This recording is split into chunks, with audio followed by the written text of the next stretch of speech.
Hello everyone, स्वागत है आप सभी का टूपर्स प्राइम चैनल में। इस वीडियो में आज हम पढ़ने वाले हैं इंट्रोडक्शन टू प्रॉब्लम सॉल्विंग, जिसमें हम एल्गोरिथम फ्लो चार्ट के बारे में पढ़ेंगे। ठीक है, यहाँ से जो जो इंपॉर्टेंट क्वेश्चन बनते हैं वो सब इसमें देखने वाले हैं। तो चलिए शुरू करते हैं। सबसे पहला जो क्वेश्चन बनता है वो ये इसी टर्म से बनता है कि प्रॉब्लम सॉल्विंग जो एक टर्म है वो क्या है, साथ साथ में प्रॉब्लम सॉल्विंग के अंदर मतलब मीन्स जब भी हम किसी प्रॉब्लम को सॉल्व करते हैं तो कौन कौन से स्टेप जो है इसके अंदर आते हैं। ठीक है, तो ये एक क्वेश्चन यहाँ पे से 5 से 6 नंबर का बन सकता है। ठीक है, तो देखिए यहाँ पे इसकी डेफिनेशन लिख रही है। Computers are used for solving various day to day problems. It is pertinent to mention that computers themself can यहाँ पे इतना लिखने की भी जरूरत नहीं है, सिंपल लैंग्वेज में लिख दीजिए। It is mention that computer themselves can not solve a problem. Precise step by step instruction should be given by us to solve the problem. Thus the success of a computer in solving problem depends on how correctly and precisely we define the problem, design a solution and implement the solution using a programming language. ठीक है, उसके बाद बताया गया कि thus problem solving is the process of, फिर उसके बारे में बता दिया गया कि प्रॉब्लम सॉल्विंग क्या है। प्रोसेस है for identifying problem, developing an algorithm for the identified problem and finally implementing the algorithm to develop a computer program. ठीक है, तो ये प्रॉब्लम सॉल्विंग क्या है, एक ऐसी प्रोसेस है जिसमें हम प्रॉब्लम को पहले आइडेंटिफाई करते हैं, फिर उस प्रॉब्लम को जब हम आइडेंटिफाई कर लेते हैं तो उसके लिए एक एल्गोरिथम को डेवलप किया जाता है। ठीक है, और जब हम एल्गोरिथम बना लेते हैं तो फाइनली हम उसे क्या करते हैं, इम्प्लीमेंट करते हैं। ठीक है, तो ये सारी चीज़ें बताई गई हैं। फिर आगे पूछा जा सकता है जैसे स्टेप्स फॉर प्रॉब्लम सॉल्विंग कौन कौन से हैं। तो सबसे पहला जो स्टेप है, 4 स्टेप इसमें आते हैं, 4 या 5 कह सकते हैं। टेस्टिंग और डिबगिंग को आप अलग अलग भी रख सकते हैं, साथ में भी रख सकते हैं। ठीक है, तो एनालाइजिंग द प्रॉब्लम है, फिर डेवलपिंग एन एल्गोरिथम, फिर कोडिंग होगा, फिर टेस्टिंग होगा और लास्ट में डिबगिंग होगा। तो ये 4 से 5 स्टेप हैं जो कि प्रॉब्लम सॉल्विंग में आते हैं। सबसे पहले एनालाइजिंग द प्रॉब्लम।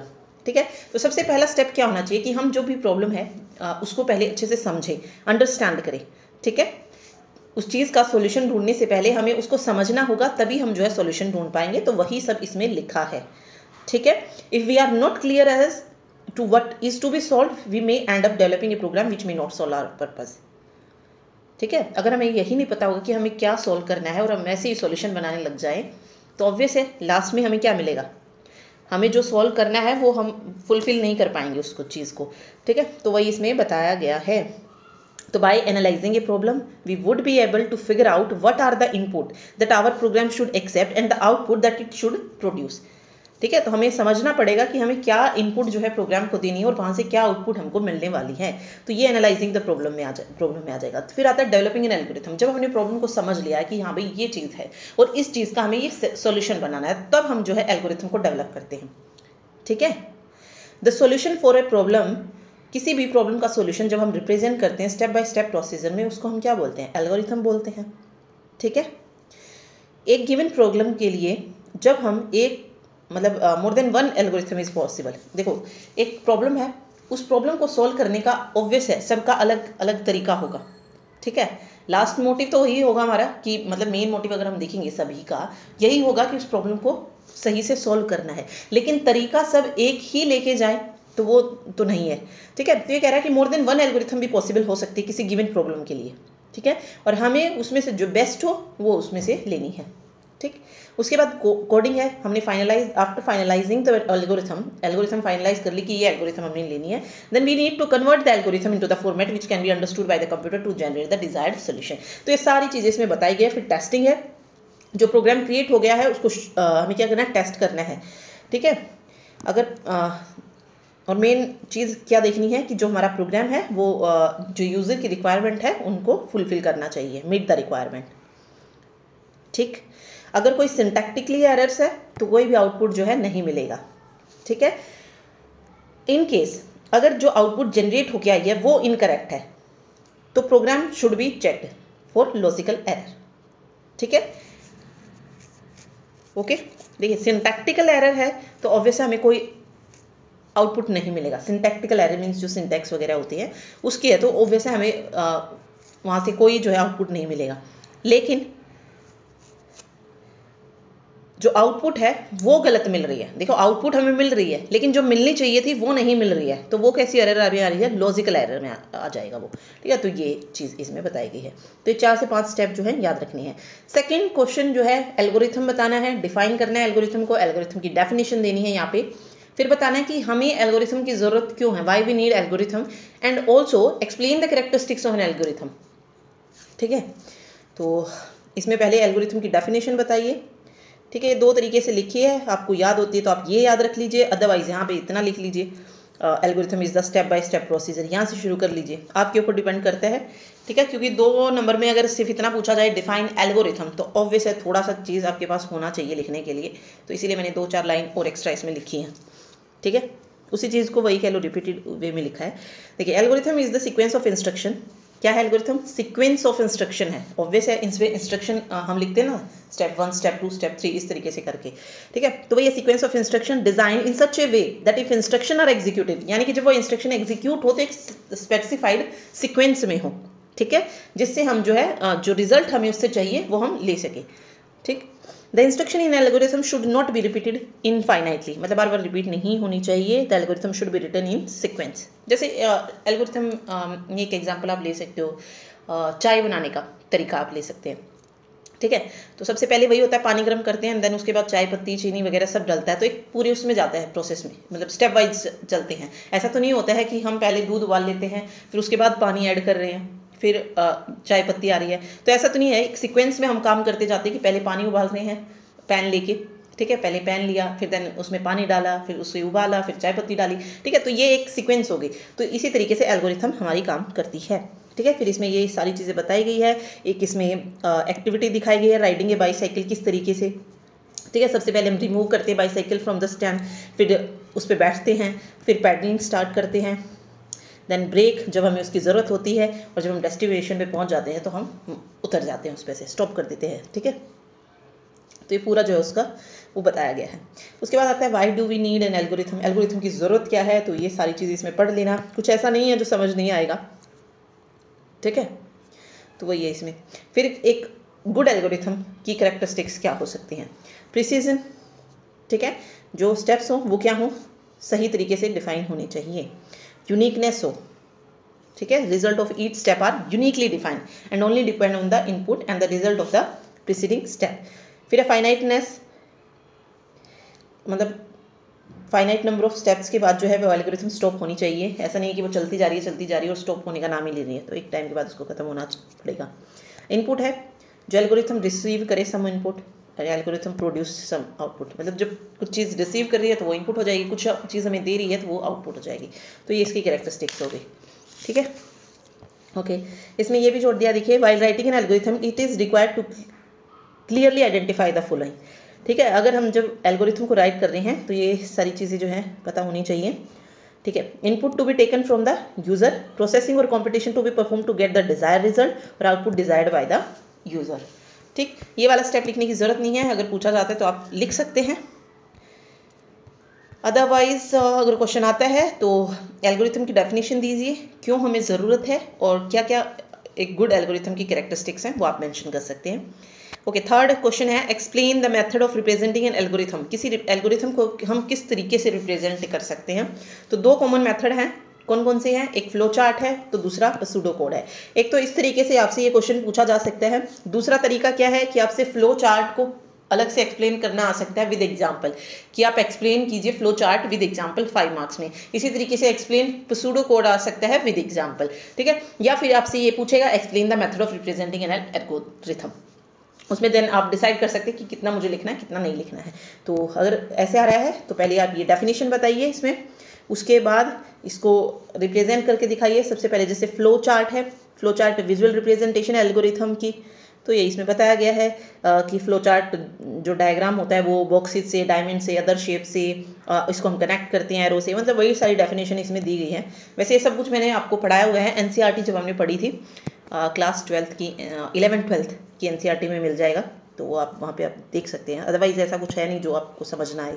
फिर इसमें बताया गया है कि फ्लो चार्ट में हम इस सिंबल को स्टार्ट और एंड के लिए यूज़ करते हैं, प्रोसेस के लिए हम रेक्टेंगल का यूज़ कर रहे हैं, डायमंड शेप का जो बॉक्स होता है उसको हम डिसीजन के लिए यूज़ करते हैं। ठीक है, और ये पैरेललोग्राम शेप को हम इनपुट आउटपुट के लिए यूज़ करते हैं और इसको हम एरो के लिए यूज़ करते हैं। तो ये सारे याद कर लेना। ऑल्सो कॉल्ड टर्मिनेटर, की इनको टर्मिनेटर सिंबल भी बोला जाता है। It indicate where the flow start and यानी कि जो फ्लो है वो कहाँ से स्टार्ट हो रहा है और कहाँ पे ख़त्म हो रहा है, वो सब इसमें बताया गया है। ठीक है, तो ये टेबल आपको ज़रूर याद रखनी है। ठीक, ये बता देना। प्रोसेस को एक्शन सिंबल भी बोला जाता है, ये रिप्रेजेंट करती है प्रोसेस, एक्शन और ए सिंगल स्टेप। ठीक, इनपुट आउटपुट को डाटा सिंबल बोलते हैं। Arrow connected to show order of flow between shapes, तो ये याद रखना है। चलिए अगला एग्जाम्पल, जो मैंने आपको कहा कि एग्जाम्पल आपसे दे सकता है, फ्लो चार्ट को एग्जाम्पल के थ्रू पूछ सकता है, तो एक एग्जाम्पल आपको जरूर पता होना चाहिए। या फिर डायरेक्ट आपसे ये भी क्वेश्चन आ सकता है यहाँ से, write an algorithm to find the square of a number, ये भी दे सकता है आपको एल्गोरिथम लिखने, और एल्गोरिथम से उसका फ्लो चार्ट जो है बनाना वो भी आ सकता है। ठीक है, ये एनसीईआरटी के ही एग्जाम्पल है, तो ऑब्वियस है इंपॉर्टेंट तो होंगे ही, एग्जाम में देखने को मिल सकते हैं, तो ये बताया गया है। फिर इसमें बताया गया कि हम एल्गोरिथम को डेवलप करें, सबसे पहले हम देख लेते हैं इनपुट प्रोसेस आउटपुट क्या होता है। ठीक है, इनपुट के लिए हम किसकी ज़रूरत है, स्क्वेयर की, क्योंकि हम फ्लो चार्ट के थ्रू ही दिखाएंगे, तो इनपुट के लिए हमें स्क्वेयर की ज़रूरत पड़ेगी। प्रोसेस के लिए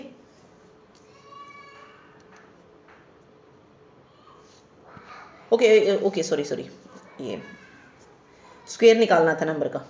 ठीक है, तो सबसे पहले जो इसमें पूछा गया है नंबर जिसका स्क्वायर निकालना है, तो ऑब्वियस है वो नंबर हमें पता होना चाहिए जिसका हमें स्क्वायर निकालना है। देन प्रोसेसिंग होगी, उसके बाद उस नंबर का स्क्वायर, जैसे 2 का स्क्वायर निकालना है तो हमें जो है लास्ट में 4 मिलेगा। इस तरीके से जो है वो नंबर बताना है।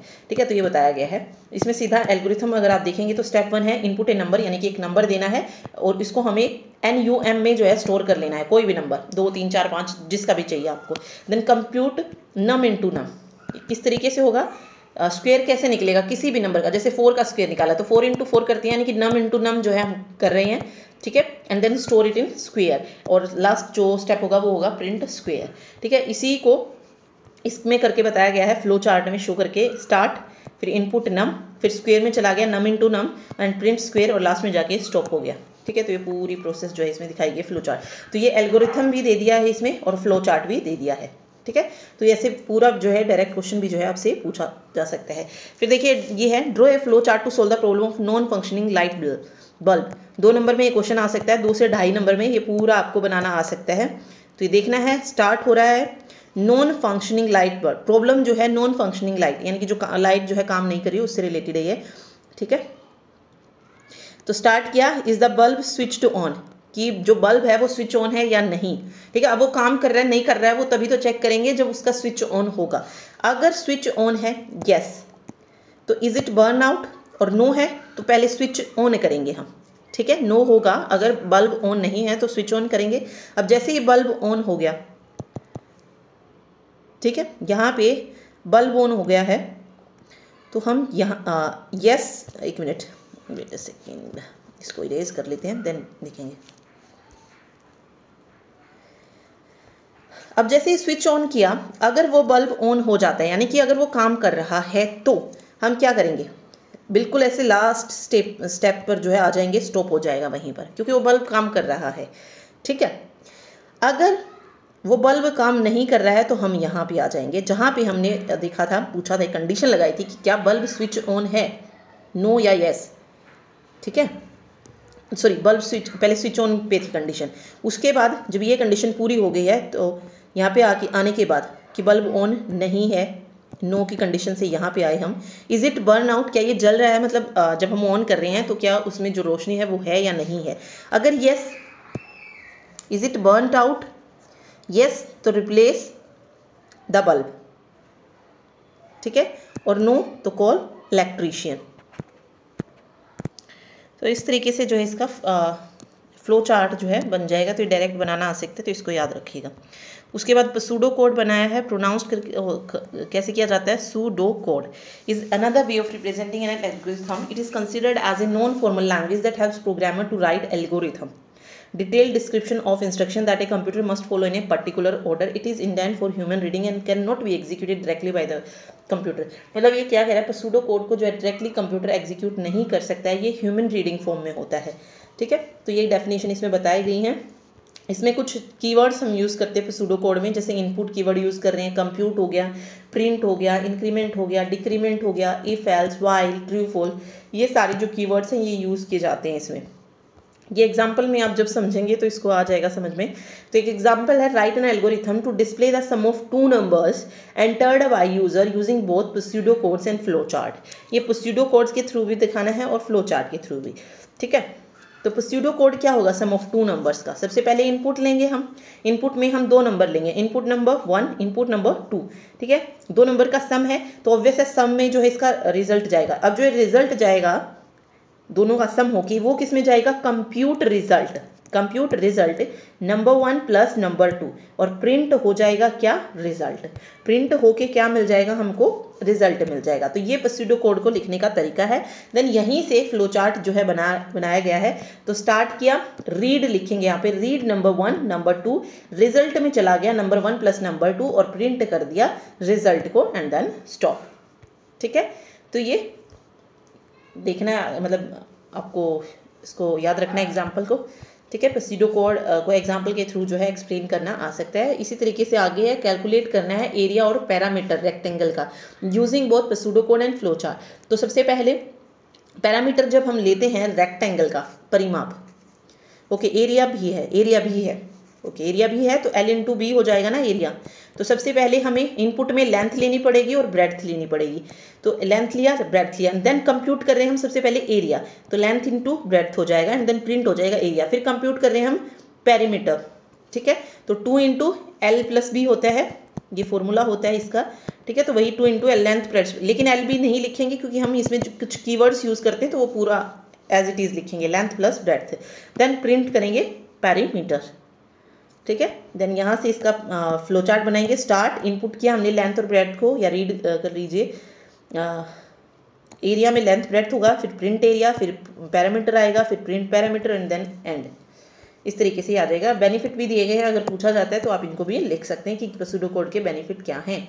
उसके बाद बिल्डिंग ब्लॉक बताए गए हैं एल्गोरिथम में कौन कौन से होते हैं। तो 3 बिल्डिंग ब्लॉक जो है एल्गोरिथम में होते हैं। एक सीक्वेंस होता है, सिलेक्शन होता है, इटरेशन और रिपीटेशन होता है। सीक्वेंस जिसमें स्टेप वाइज होता है, एक स्टेटमेंट को एग्जीक्यूट होने के बाद दूसरी स्टेटमेंट एग्जीक्यूट होती है, इस तरीके से जो इसमें चलता है, ठीक है। इंस्ट्रक्शंस जो भी होती हैं वो सीक्वेंस वाइज, पहले जो पहली इंस्ट्रक्शन दी गई है वो एग्जीक्यूट होगी, देन दूसरी, फिर तीसरी, इस तरीके से। ओके, सिलेक्शन में इसको कंडीशनल कंस्ट्रक्ट भी बोलते हैं। 5 काइंड्स ऑफ सिलेक्शन कंस्ट्रक्ट होती है, जैसे सिंपल इफ एल्स, यानी कि एक इफ स्टेटमेंट आपने पढ़ी होगी ना, कंडीशन डालते हैं हम इफ में, फिर इफ एल्स भी आ जाती है, फिर इफ एल्स इफ भी होती है, नेस्टेड इफ भी होती है और मल्टीपल सेक्शन भी जो है इसके बन जाते हैं, ठीक है। तो ये सिलेक्शन में आ जाएगा। उसके बाद इटरेशन है, the process of repeated execution of a sequence of state until some condition is satisfy is called as iteration और रिपीटेशन और लूप। फॉर लूप जो चलता है, ठीक है, while loop, for loop, do while, वो सब जो है इसमें आ जाते हैं। इटरेशन जिसमें रिपीटेशन चलती रहती है, इनको रिपीटेड स्टेटमेंट या लूपिंग स्टेटमेंट भी कहा जाता है। तो ये सिंपल सा एक क्वेश्चन है 2 नंबर में अगर पूछा जाए तो, ठीक है। उसके बाद डिफरेंस पूछा जा सकता है एल्गोरिथम और फ्लो चार्ट में, तो ये ऐड किया गया है इसमें, पढ़ लीजिएगा, ठीक है। ये प्रोसीजर होता है सॉल्विंग प्रॉब्लम के लिए, ये ग्राफिक रिप्रेजेंटेशन होती है किसी भी प्रोसेस की। यहाँ पे प्रोसेस को शो करते हैं हम स्टेप बाय स्टेप इंस्ट्रक्शंस में। यहाँ पे प्रोसेस शो होती है ब्लॉक बाय ब्लॉक। ब्लॉक देखे थे ना अभी फ्लो चार्ट जब हम बना रहे थे, ब्लॉक बाय ब्लॉक होती है। ये कॉम्प्लेक्स होती है और डिफिकल्ट होती है अंडरस्टैंड करनी। फ्लो चार्ट जो होती है ईजी होती है understand. It is convenient to debug error, यहाँ से एरर को फाइंड आउट करना मुश्किल होता है, ओके, मतलब ईजी होता है एल्गोरिथम में, लेकिन यहाँ पे हार्ड होता है। The solution is showcased in natural language, natural language में सॉल्यूशन दिया जाता है इसका, और ये पिक्टोरियल फॉर्मेट में होता है, ठीक है। ओके, यहाँ पे हम कॉम्प्लेक्स प्रॉब्लम को ईजिली सॉल्व कर सकते हैं, लेकिन यहाँ पे कॉम्प्लेक्स प्रॉब्लम को सॉल्व करना मुश्किल होता है। एल्गोरिथम में फिर भी हम जो है उसको सॉल्व कर लेते हैं किसी भी कॉम्प्लेक्स प्रॉब्लम को, बट यहाँ पे मुश्किल होता है। उसके बाद एल्गोरिथम और प्सूडो कोड्स में क्या क्या डिफरेंस है। तो वेल डिफाइंड प्रोसीजर होता है, ये सिंपल वे होता है राइटिंग प्रोग्रामिंग कोड का in English. Algorithm can be describe in various ways from pure mathematical formulas to complex graph. और pseudo code describe how you would implement an algorithm without getting into syntactical detail, ठीक है। तो ये 2 लिख सकते हो।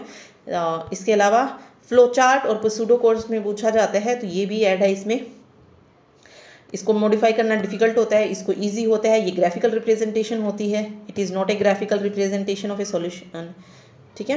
ये ग्राफिकल रिप्रेजेंटेशन नहीं होती, फ्लो चार्ट में होती है। फ्लो चार्ट कंटेन करता है symbol to represent different computer operation, और there is no standard for writing pseudo code, ठीक। तो ये सारे क्वेश्चन थे जो आपके इस वाले चैप्टर से पूछे जा सकते हैं। एक क्वेश्चन एल्गोरिथम में से ज़रूर पूछा जाएगा, तो अच्छे से इसको पढ़िए। 7 ही क्वेश्चन है, छोटे छोटे क्वेश्चन हैं, याद हो जाएंगे जल्दी, तो इनको पढ़ लीजिएगा। नोट्स जो है अपडेट कर दिए जाएंगे। और किसी बच्चे को अगर नोट्स चाहिए तो लिंक आपको इसका डिस्क्रिप्शन बॉक्स में दिया गया है, वहाँ जाके आप जो है नोट्स ले सकते हैं।